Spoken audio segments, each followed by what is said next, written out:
Plus le lion chantait, plus son chant était beau, plus l'oncle Andrew essayait de se persuader que c'était un rugissement. Or, le problème, si vous essayez de vous rendre encore plus sot que vous ne l'êtes déjà, c'est que vous avez toutes les chances d'y arriver assez facilement. C'était le cas de l'oncle Andrew. Bientôt, il n'entendit qu'un long rugissement.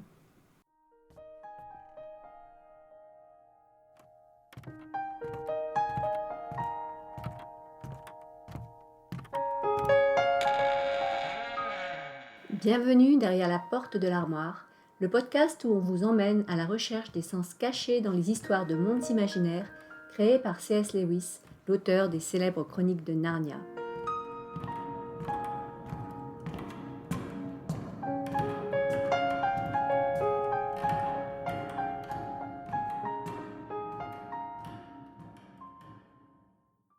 Bonjour Anna. Bonjour Lula.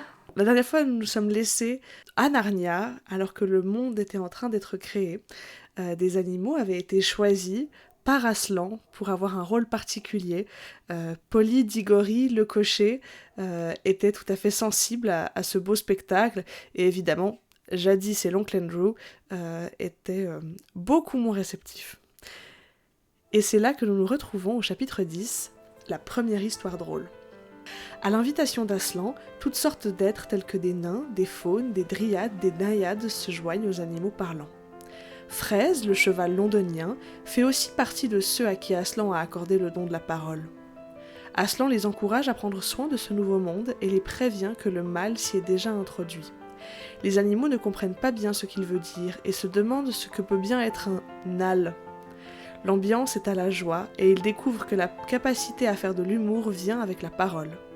Aslan commence à s'éloigner et le cocher demande à Fraise s'il peut prendre Diggory sur son dos pour l'emmener voir le lion. Ils partent, suivis de Polly et du cocher à pied. Pendant ce temps, les autres animaux découvrent l'oncle Andrew et se demandent s'il est le fameux Nal. Ils essaient de lui poser la question, mais l'oncle Andrew est tellement persuadé que des animaux ne peuvent pas parler qu'il n'entend que des grognements. Alors c'est un chapitre encore très rigolo pour plusieurs raisons, mais on commence avec un autre moment solennel où Aslan confie une mission aux êtres qu'il vient de créer. Donc il dit je vous offre à jamais la terre de Narnia, je vous offre les bois, les fruits, les fleuves, je vous offre les étoiles, je vous offre ma personne. Les bêtes muettes sont également vôtres, et sachez les traiter avec bonté et les protéger, mais ne retombez pas dans leur état, sans quoi vous seriez à nouveau privé de parole. Car tel est l'état originel à partir duquel vous avez été conçu et auquel vous pouvez revenir. Et on a deux idées principales ici. D'une part, l'idée de prendre soin de Narnia, qu'on avait déjà mentionné, ça renvoie au texte de la Genèse quand Dieu a confié la création à Adam et à Ève, quand il leur a demandé de prendre soin. Oui, tout à fait, ce qu'on appelle le mandat créationnel.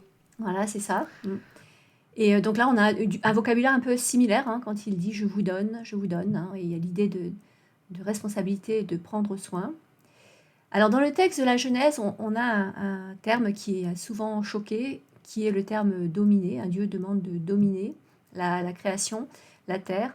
Mais en fait, il faut se rappeler que Dieu, à ce moment-là, s'adresse à des êtres parfaits qui n'ont pas encore péché. Et donc, la domination n'a aucun aspect négatif. En fait, être le maître dans une bonne relation, par exemple, si on prend la relation entre un chien et son maître, il est important que ce soit l'être humain qui domine, mais quand c'est bien vécu, ça n'a rien de choquant, au contraire, tout le monde en bénéficie. Oui, on parle vraiment de responsabilité plus Voilà, c'est que de ça. pouvoir. C'est ça. Et c'est pour ça qu'on appelle ça le mandat créationnel. C'est Dieu, ici Aslan, qui demande à des êtres d'avoir une responsabilité particulière, de devoir répondre des actes, de prendre soin, et donc vraiment de prendre ses responsabilités à cœur, avec d'ailleurs une conséquence: s'ils ne le font pas, ils ne parleront plus. Donc c'est pas du tout négatif, c'est pas un cadeau, comme on dit, va t'acheter des bonbons avec ce que je te donne, domine cela, mais prends soin. Soit, en anglais il y a un terme que j'aime beaucoup, steward, les gardiens en français, peut-être. Voilà, c'est vraiment un terme qui nous parle du devoir. Mm. Il y a une charge qui est posée sur les épaules de ces êtres. Mm. Et Lewis était conscient de tous les abus qu'il y avait eu avec le terme dominer, et donc c'est pour ça qu'ici, dans le texte, il parle simplement de protéger, de traiter avec respect. Hein. Dans le terme de protéger, on retrouve cette notion de responsabilité. Et d'ailleurs, en anglais, c'est encore plus doux qu'en français, parce que en anglais, c'est treat them gently and cherish them, donc traitez-les avec douceur et chérissez-les. Hein. Mais on a aussi la notion de responsabilité qui est présente, puisque juste avant, il vient de dire les animaux sont à vous. Là encore, on voit la maîtrise de C.S. Lewis entre une inspiration profondément biblique et ses inspirations de plein d'autres mondes. Il parle des myriades d'êtres, des déesses des bois, des faunes, des satyres, des nains. Donc on a ce mélange qui est très propre à Lewis, qui d'ailleurs avait le don d'agacer légèrement Tolkien. Et ce mélange de textes bibliques et d'autres mythologies avec lequel il jongle avec plaisir. Mhm. Et donc sur le deuxième élément qui est présent dans le discours d'Aslan, c'est cette idée qu'ils ont reçu un don qu'ils peuvent perdre, c'est-à-dire qu'ils peuvent redevenir comme des animaux qui ne sont pas doués de raison. Eh ben, on verra quelques exemples dans d'autres chroniques hein, d'animaux qui perdent la raison. Alors, il n'y a pas d'équivalent exact de cette idée dans la Bible, mais on comprend bien le principe. Et dans la Bible, les êtres humains ont été créés à l'image de Dieu et ça implique la capacité de raisonner, la conscience, la capacité d'apprécier le beau, le bon, le vrai. Et on voit parfois des personnes qui font tellement le mal qu'elles font taire leur conscience et qu'elles perdent la capacité de se remettre en question et de choisir le bien. Et d'une certaine façon, on pourrait dire qu'elles deviennent un peu comme des animaux, hein, dans le sens que tout ce qui compte, c'est l'instinct de survie, ou on pourrait même dire pire que des animaux, d'ailleurs dans certains cas, puisque chez les animaux, la cruauté n'est jamais délibérée. Donc ensuite, on a la première blague. Aslan dit quelque chose, tout le monde approuve, et ensuite un chouka approuve très bruyamment alors que tout le monde a fini de parler. Alors ce ne sont pas les mots qu'il prononce qui sont amusants, mais c'est le fait qu'il ne parle pas en même temps que les autres. Pour trouver un équivalent à cette situation amusante, on peut imaginer un groupe de personnes qui chantent tous ensemble dans une chorale et quelqu'un qui commence à chanter très fort avant les autres. Ou alors, ce qui arrive parfois, une assemblée silencieuse écoute un discours et puis tout à coup, il y a un enfant qui dit quelque chose de très embarrassant, très fort en parlant à ses parents sans se rendre compte que tout le monde l'entend. Hein. C'est ce genre de situation. Alors ça fait rire en général ou parfois on se retient, on a envie de rire intérieurement. Et ici, c'est ce qui se passe. Hein, le chouka est gêné et tout le monde se met à rire. Et puis ensuite, ils s'arrêtent parce qu'ils se demandent s'ils ont le droit de rire dans un moment aussi solennel. Et Aslan les rassure en disant euh, riez et n'ayez crainte, hein, vous n'êtes plus muets ni dépourvus d'esprit, alors ne vous croyez pas obligés d'être trop sérieux, car l'humour, comme la justice, naît avec la parole. Et là, on retrouve cette idée qu'on a déjà mentionnée plusieurs fois, que la joie, c'est une invention divine, approuvée par Dieu, et que l'austérité est du côté de l'enfer. D'ailleurs, l'autobiographie de C.S. Lewis s'appelle Surpris par la joie. Tout à fait. Euh, donc Ouais. on voit ce thème important pour lui, Mm. qui est aussi très cher à mon cœur, donc c'est un passage pour moi tout à fait délicieux. Et le chouka, ça m'intrigue.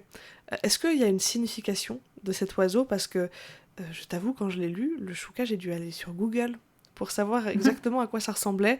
Je n'étais pas certaine de la tête de cet oiseau.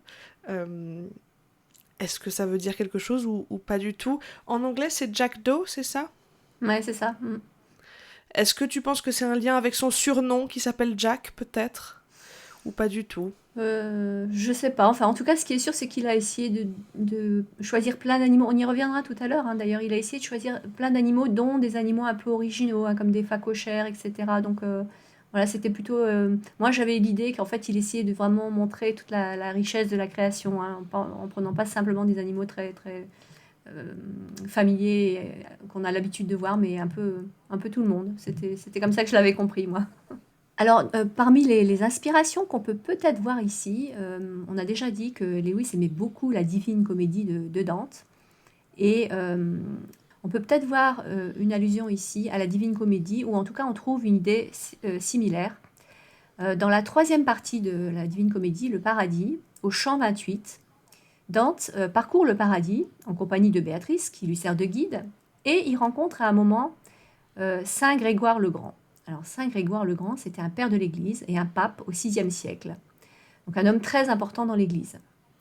Et on nous dit que quand Grégoire arrive au paradis, il s'est rendu compte qu'il s'était trompé quand il était sur Terre. Il s'est rendu compte qu'il avait fait une erreur théologique quand il a décrit la hiérarchie céleste. Et il se rend compte que c'est son adversaire de l'époque, hein, Denis l'Aréopagite, qui avait raison. Et maintenant qu'il est au ciel, il a une réaction surprenante pour nous. Il ne se vexe pas. En fait, on nous dit qu'il ouvre les yeux et qu'il rit de lui-même. Et donc l'idée ici, dans la Divine Comédie, c'est que au ciel, on perd tout orgueil. On ne se sent pas humilié quand on se trompe et qu'on se rend compte que l'autre avait raison, mais on est capable de rire de soi-même. Et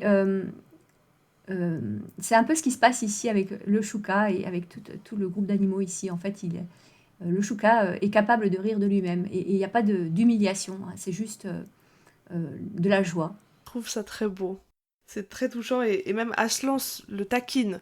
Il se moque pas, puisque c'est pas méchant, mais Tout à fait, donc il y a le Chouka qui dit mais j'ai dit la première histoire drôle et Aslan rétorque mais tu es la première histoire drôle.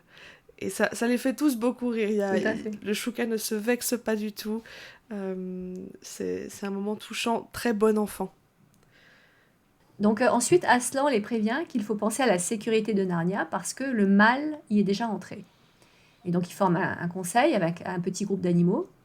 Et il y a 6 créatures qui représentent différents groupes à Narnia, donc un nain, le dieu fleuve, un chêne. Et ils les emmènent à l'écart pour discuter. Et c'est à ce moment-là que les autres animaux se demandent ce que peut bien être le Nal.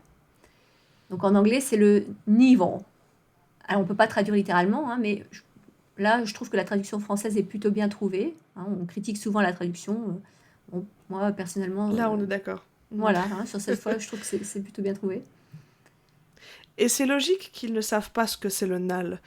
Si on reprend le texte de la Genèse, le texte biblique, le passage entre la création parfaite et la chute, donc le moment où Adam et Ève sont bannis du jardin d'Éden, c'est le fait qu'ils désobéissent et qu'ils mangent le fruit de la connaissance du bien et du mal. Puisqu'ils ont choisi de prendre la place de Dieu en quelque sorte, ils ne lui font plus confiance à Dieu pour les enseigner, mais ils souhaitent le faire seuls. Et donc, ils ne savent pas ce que c'est le mal à ce moment-là. Et même le mot leur est inconnu. Et à la fois, c'est très drôle, puisqu'ils parlent du Nal, et ils vont en effet se demander si l'oncle Andrew est le Nal. J'aurais envie de dire oui, mais je sais que c'est pas le cas. Mais moi, une fois que je l'ai pris en grippe, c'est fini. Hein. mais c'est à la fois très très drôle et très grave dans les deux cas. Et ça, c'est une pirouette théologique que je salue chez Lewis. C'est cette venue du mal par un autre monde. La question de comment est-ce que le mal s'est introduit dans le jardin d'Éden, c'est-à-dire comment est-ce que la tentation s'est introduite par la figure du serpent, c'est une question qui fait couler énormément d'encre chez les théologiens, chez les penseurs, et il n'y a pas de réponse parfaitement satisfaisante. Alors on sait, alors on peut dire avec certitude que ce n'est pas Dieu qui a créé le mal, en tout cas c'est ma conviction profonde, mais comment est-ce qu'il est arrivé là, c'est une question complexe. Un de mes professeurs de théologie parlait de mystère obscur, qui est une question que l'on ne peut résoudre avec certitude. Et donc, le fait que le mal s'introduise par la personne de jadis, par un autre monde, ça permet une explication satisfaisante dans l'histoire. Alors évidemment, on ne peut pas faire la même chose pour le texte de la Genèse, on ne va pas dire qu'il y a des bagues magiques qui ont fait entrer le serpent dans le jardin, mais ici, C.S. Lewis propose une histoire alternative, et encore une fois, ça nous rappelle sa capacité à jongler avec différentes histoires, avec différentes inspirations, pour proposer son interprétation. Et voilà, je salue sa gymnastique narrative. Donc Diggory veut parler à Aslan de sa mère, et donc il commence à marcher vers l'endroit où le conseil est réuni. avec Polly et le cocher, mais en route, ils sont arrêtés par les autres animaux qui se demandent qui ils sont et ce qu'ils font là. Et à ce moment-là, le cocher essaye de parler à Fraise, son cheval, et on se rend compte que Fraise a oublié sa vie passée. C'est un peu comme un rêve pour lui. Contrairement aux autres animaux, il a une vie antérieure, mais c'est très nébuleux. Aslan a utilisé le terme se réveiller quand il a parlé aux animaux à la fin du chapitre précédent, mais cette image de se réveiller, l'image du rêve, elle est particulièrement appropriée en ce qui concerne Fraise. Alors, donc, pour les autres animaux, il s'agit aussi d'un genre de réveil plutôt que d'une naissance à proprement parler. Un peu comme Adam et Ève sont nés adultes dans le jardin d'Éden, hein, c'est un peu pareil pour les animaux. Même s'ils ne vivent pas depuis longtemps, ils connaissent des choses qu'ils n'ont jamais vues. Par exemple, le lapin dit que les humains ressemblent à des énormes laitues, et pourtant il n'a a priori jamais vu de laitue. Euh, pour revenir à Fraise, le cheval, plus il discute avec le cocher, plus les choses lui reviennent. Et il se souvient des souffrances passées à Londres, quand il devait tirer la calèche toute la journée, qu'il souffrait de la chaleur, que les pavés lui faisaient mal aux sabots. Et il se souvient aussi de choses agréables, comme des morceaux de sucre qu'on lui donnait parfois. Mais tout ça lui semble très lointain. Et le cocher, lui, explique que pour lui non plus, c'était pas facile et que ça lui faisait pas plaisir de faire tout ça et qu'il avait besoin de gagner sa vie. Et lui aussi préférait la campagne, mais il n'y avait pas de travail à la campagne. Et là, on sent une petite nostalgie de Lewis qui, comme Tolkien, regrettait la période de la révolution, enfin pré-révolution industrielle. Et il était triste de voir toute la misère et toutes les souffrances que créait l'urbanisation à grande échelle. Heureusement qu'il ne voit pas ce que ça a donné aujourd'hui d'ailleurs. Mais oui, cette histoire de Fraise et du rêve, de sa vie passée comme un rêve, ça peut faire penser à un autre écrit de Lewis. Oui, tout à fait, ça me fait penser au Grand Divorce. Cet écrit que j'affectionne tout particulièrement, qu'on recommande, où on nous raconte l'arrivée de personnes au paradis et la vie, l'existence dans ce paradis est tellement réelle et tellement vraie que tout ce qui s'est passé avant semble un peu comme un rêve, quelque chose de brouillon, de flou. Et on retrouve cette existence chez Fraise qui voit toute sa vie passée à Londres, en Angleterre, comme oui, un rêve auquel il a de la peine à s'identifier. Il a des bribes, mais c'est pas clair pour lui. Euh, et ce passage est un passage qui m'attriste parce on a un cocher qui est fondamentalement bon, qui, on l'a vu dès le départ, essaye de prendre soin de Fraise, et Fraise qui lui fait quand même quelques reproches, de dire mais moi j'ai trimé, moi j'ai sué, toi t'étais dedans, et, euh, et j'ai été maltraitée. Et ce cocher où on voit que ça lui fait sincèrement de la peine parce que il essayait de le bichonner, il lui donnait la meilleure nourriture qu'il pouvait quand il pouvait. Il a souffert à ses côtés. Mm. Et ouais, cette tension m'attriste profondément entre Fraise et le cocher. Parce que Fraise aurait pu avoir un maître infiniment plus cruel que ce cocher. Mais la souffrance était quand même de la partie, les difficultés quand même de la partie. Et oui, c'est un passage qui me touche. Mhm. Et donc Fraise emmène Diggory voir Aslan avec le cocher et Polly. Et on va pas savoir ce qui se passe tout de suite, parce que le narrateur nous invite à aller voir ce qui se passe du côté de l'oncle Andrew. Et là, c'est un de mes passages préférés de tout le livre, pas pour sa beauté, ni pour son humour, mais pour sa sagesse.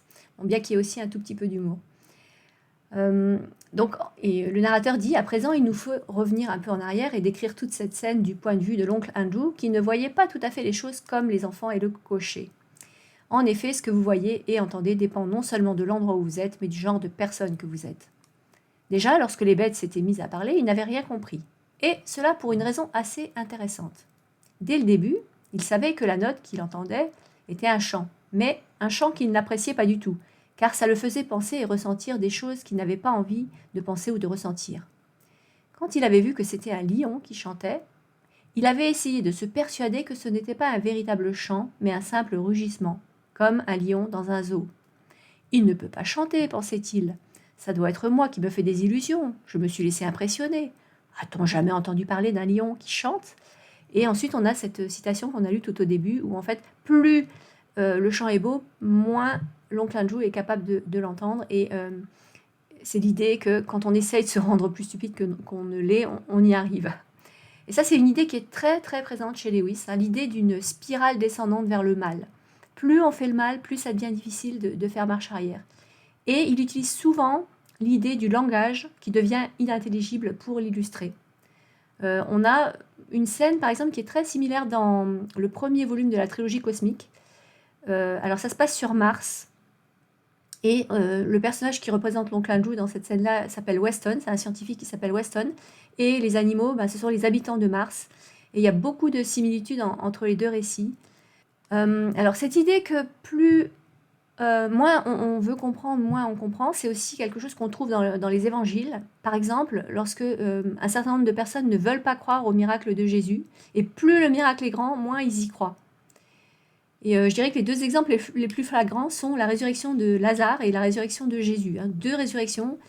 Et en fait, dans les deux cas, on a des cas flagrants de refus d'y croire. Oui, on en parlait dans les épisodes précédents. Cette disponibilité du cœur. Soit on est disponible, on est réceptif, soit on s'enferme, on refuse. Et ça va complètement changer notre expérience du moment. On le voyait dans le chant créateur, où le cocher, les enfants étaient très sensibles et se délectaient de ce moment où ils étaient capables de recevoir cet événement. Et jadis, c'est l'oncle Andrew qui se renferme, jadis souffrait. L'oncle Andrew trouvait ça profondément désagréable, ne comprenait pas. Et le fait de ne pas vouloir comprendre, de ne pas s'ouvrir à cela, fait que c'est de moins en moins compréhensible. Et en effet, on est dans ces spirales descendantes. Et ça nous parle aussi des différences d'expérience de chacun. Toutes ces personnes vivent le même moment. Ils sont témoins de la même chose, mais leur expérience est drastiquement différente. Et c'est complètement transposable à nos vies aujourd'hui. Certaines choses ne vont pas être vécues du tout de la même manière, suivant l'état d'esprit, l'inclinaison du cœur. Mm-hmm. Ouais, et dans la Bible, on trouve aussi la notion de cœur endurci. Et donc cette idée de personne qui fait le mal et qui s'enferme elle-même dans le mal à force de ne pas vouloir faire le bien, c'est quelque chose qui est biblique. Et Lewis en parle aussi dans Les fondements du christianisme. Il y a une citation que j'aime beaucoup sur l'orgueil dans Les fondements du christianisme. C'est la suivante. Donc, l'homme fier a toujours un regard condescendant sur les choses et les gens. Donc, condescendant, ça veut dire qu'il regarde vers le bas. Hein. Et bien sûr, aussi longtemps que vous regardez vers le bas, vous ne pouvez pas voir au-dessus de vous. Donc, j'aime vraiment bien cette image. Hein. Donc, la personne qui regarde vers le bas, elle se croit supérieure à tout le monde et du coup, elle ne peut pas voir ce qui est au-dessus d'elle, et notamment donc Dieu, bien sûr. On voit cet aveuglement chez l'oncle Andrew juste après, où il dit quel crétin, ces grosses brutes vont dévorer les bagues avec les enfants et je ne pourrai plus jamais rentrer. Ce Diggory n'est qu'un sale égoïste. Quant aux autres, ils ne valent pas mieux. S'ils ont envie de ficher leur vie en l'air, ça les regarde. Mais moi, ils m'ont complètement oublié. Personne ne pense à moi. Mm-hmm.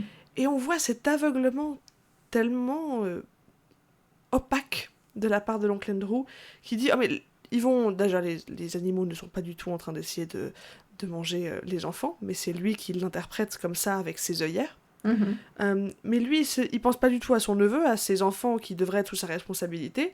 Il se dit, c'est des égoïstes, ils vont les manger. Et moi, personne ne pense à moi, pauvre petite chose que je suis, alors que pas à un seul moment du livre, il va penser à quelqu'un d'autre, autrement que par intérêt. Mm-hmm. Donc il va se dire que personne ne pense à lui, mais lui-même ne pense à personne. Et c'est des moments d'extrême mauvaise foi qui illustrent sa capacité à se mentir à lui-même et à ne rien voir de ce qui l'entoure et de ce qu'il ressent. Donc ça nous montre bien à quel point il est sur une pente descendante dans cette spirale. Et rien n'est jamais perdu, mais là, il est quand même bien profondément dans l'erreur et dans ses propres œillères. On voit aussi cette idée qu'on a déjà mentionnée, qui est qu'il prête aux autres les mauvaises intentions que lui-même a. Et donc, on sait qu'il n'a jamais aimé les animaux, qu'il a fait sur des animaux toutes sortes d'expériences cruelles, et donc il il les craint et il les déteste d'autant plus. Et là, en fait, du coup, ces mauvaises intentions, il les prête aux animaux. Il imagine que les animaux le regardent avec un air sévère, avec un air sarcastique. Il voit des gueules ouvertes. Il pense que c'est agressif. Et en fait, le narrateur explique que c'est parce que les animaux reprenaient leur souffle. Mais lui était persuadé que c'est parce qu'il voulait le dévorer. Et donc cette idée qu'on a peur de ce qu'on ne connaît pas et on rejette ce qu'on ne connaît pas, c'est la base du racisme en fait, le rejet de la différence. Lui, il a fait exploser des cochons d'âne et il a peur qu'on lui fasse la même chose et il prête aux autres ses propres sentiments. Voilà, donc il y a deux comportements ici très classiques de quelqu'un de mauvais. Rejeter la différence, rejeter ce qu'on ne connaît pas, prêter aux autres ses mauvaises intentions. Voilà, il montre encore une fois qu'il est, oui, sur cette pente descendante, comme on a dit. Et on voit à quel point c'est bien dosé, c'est un conte pour enfants, parce qu'on a ces grandes leçons de morale qui... mais je dis ça avec beaucoup de respect, des leçons importantes pour des enfants de cet âge-là, et à la fois des scènes extrêmement drôles, notamment avec un gros bulldog, on vous en parlera plus la prochaine fois, mais qui est un bulldog extrêmement anglais, puisqu'il dit à l'oncle Andrew « Mon cher », intervint le bulldog sur un ton d'homme d'affaires. « Êtes-vous un animal, un végétal, un minéral ?» Et l'oncle Andrew n'entendit qu'un immense et c'est extrêmement drôle d'avoir ce bulldog. Bulldog, c'est des bronchicéphales, c'est le nez aplati. Ça me fait aussi sourire, on parlait de la création. Voilà, le bulldog né de Narnia, ce n'est pas une création de l'homme, mais c'est une création d'Aslan. On voit qu'on est dans le conte d'un homme anglais. Mais on n'a pas fini avec ce bulldog et on vous en reparlera avec beaucoup de plaisir la prochaine fois. On arrive à la fin du chapitre et il va falloir attendre le prochain épisode pour savoir ce qui va arriver à l'oncle Andrew et peut-être aussi ce qui va arriver à Diggory. Est-ce qu'il va pouvoir enfin aider sa mère ? Voilà, je ne sais pas si on verra ça déjà dans le prochain chapitre. Il faudra peut-être attendre un peu plus longtemps. Mais en tout cas, on vous donne rendez-vous la prochaine fois. Au revoir Lula. À bientôt Anna. Merci de nous avoir accompagnés pour cette nouvelle aventure derrière la porte de l'armoire. Vous pouvez nous retrouver sur Spotify, Audible, YouTube et Amazon Music, ainsi que sur Instagram, derrière la porte de l'armoire tout attaché et sans accent, et Facebook. Si vous avez aimé cet épisode, n'hésitez pas à vous abonner à la chaîne, à nous mettre un pouce bleu ou quelques étoiles ou encore un commentaire. Ça nous permettra de mieux nous faire connaître. Vous pouvez aussi nous envoyer vos suggestions, remarques, questions sur nos réseaux sociaux ou par mail sur derrière-la-porte-de-l'armoire@gmail.com, tout attaché, sans accent et sans majuscule. À très bientôt pour un nouvel épisode.